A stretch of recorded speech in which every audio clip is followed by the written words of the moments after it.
And that is why we do what we do, sir, without talking much, as we gave the money, sir, but we did not make it a big news. We realized the circumstances under which these families were. The government supported them.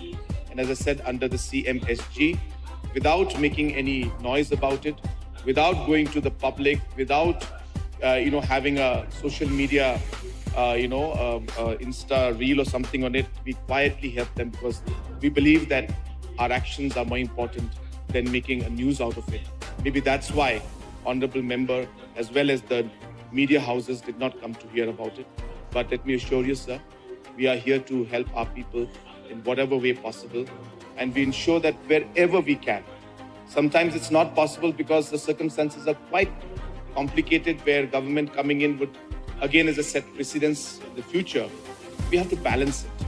But as mentioned, sir, for us, we went into this and we have given the support from CMSG. And as I said, we did not make a big deal out of it. We did not go to media, but we have quietly given the amount to the family.